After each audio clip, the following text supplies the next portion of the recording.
Gusto niyo po bang malaman kung paano gagawin itong napakasarap na pudding na pang merienda at pang sawsawan ng kape? Tara, samahan niyo ko at tapusin niyo po ang video na ito.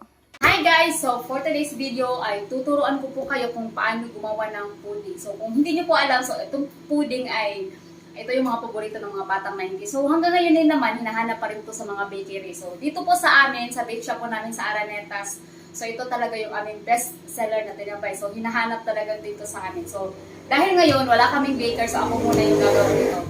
So itong gagawin ko, sa hindi nakakaalam, ito yung mga leftover na bread. So hindi pa to siya panis, okay pa siya, pero hindi na siya pwedeng ibenta. So kasi yung iba is matigas na. So ngayon ang ginagawa namin, i-reprocess namin siya. So ganito yung ginagawa namin, ganito lang siya, pinipino namin siya. So ito sa isang batya. So, ito ay 5 kilos to siya. So, ito yung gagawin ko ngayon para gawin nating pudding. So, ngayon naman ay i-reveal ko po sa inyo kung ano yung ginagawa namin. So, ano yung nilalagay namin kung bakit sobrang sarap ng aming pudding. So, ito talaga yung pinakasikreto sa pudding namin. O, ayan. So, etong fennel seeds ay pwede nyo to siya mabili sa online. So, originated from India po ito. Pero marami siyang mabibilhan talaga dito sa iba't ibang store sa Philippines. So, ito ay 4 grams sa 5 kilos na mga bread na gagawin namin. Okay, so, ikakalat ko lang po siya dito. Kalat ko lang po siya. Pagkatapos natin yung malagay yung ating mga fennel seeds, so, ikakalat muna natin siya partially. Kasi hahaluin pa naman natin ito mamaya. So, partial lang po yung pagkakalat natin. Hanggang sa kumalat na po yung mga fennel seeds natin sa buong tinapay. Pagkatapos nito, maglalagay lang tayo ng space dito sa gilid. Meron akong 400 grams na margarine. Lagayan na muna natin dyan. Food color. So, depende na po yan sa inyo kung gaano kadami. So, ito is 10 grams. 10 grams na food color itong nilagay ko. Red po yung ating kulay ng ating pudding. So, pwede naman dilaw, pero mas maganda kasi yung red. 400 grams ng ating brown sugar. Ayan. So, brown sugar kasi para mas matamis. So, kapag nalagay na po natin yung ating ibang ingredients, so, mix lang po natin to. So, itong tinapay ay brown sugar, tsaka itong margarine, kailangan mag-mix to. So, kaya po natin siya, i-mix muna yung ating brown sugar tsaka yung margarine para matunaw muna yung margarine. Kasi kapag idediretso natin siya sa tinapay, mamumuo talaga siya. Magbubuo-buo yung ating tinapay. So, hindi siya kumakalat. So, kaya imimix po na natin siya una. Kasama yung ating food color.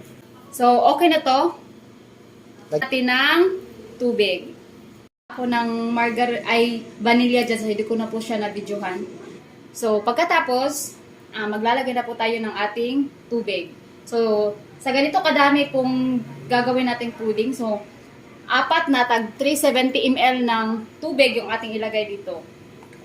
So, 2, 3, 4. Sisimulan na po natin yung paghalo. Guys, nag-ano pala ako ha, naghugas po ako ng kamay. Hindi ko lang po siya pinakita, pero kailangan po nating maghugas ng kamay kapag gumagawa po tayo ng ganito, kapag naghahawak po tayo ng pagkain, okay?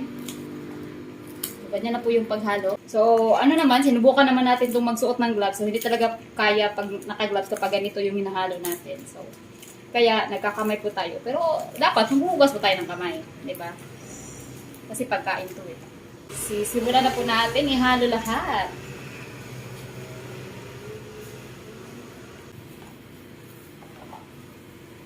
Haluin po talaga natin to ng maigi, guys. Para lahat ng tinapay is malalagyan po talaga siya ng margarine at saka yung ating sugar. So, kapag ganito na po siya, kadurog, ganito, okay na to. Okay na to. So, i-compress lang po natin yan. So, wag po natin ikalat sa batya para pagka nalagyan na po natin sa ating molder, so, hindi po siya siksik po talaga. Siksik yung ating pudding. So, ito, ready na to. Ready to mold na. Okay, lagay natin to sa ating molder para maluto na din. Ito yung ating nagawang pang pudding. Tapos may naka-ready na po tayo dito lagayan. So, dalawang molder po yung sa isang ganito. So, dalawa po yung ating paglalagyan. So, hatiin nyo lang po ito ha. So, ikakalat lang po siya natin sa molder.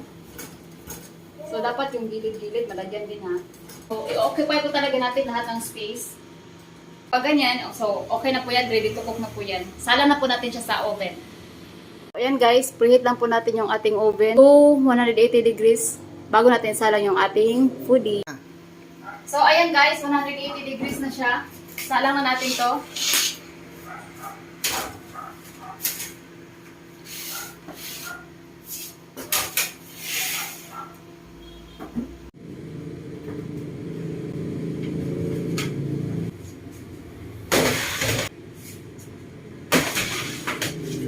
Naluto ko po siya ng kalahating oras sa 180 degrees. So, set aside mo natin siya, palamigin mo natin siya ng konti para ready to slice. At ayan na, luto na ang ating pudding. Napakasarap, paborito ng mga batang 90s at kahit ngayon.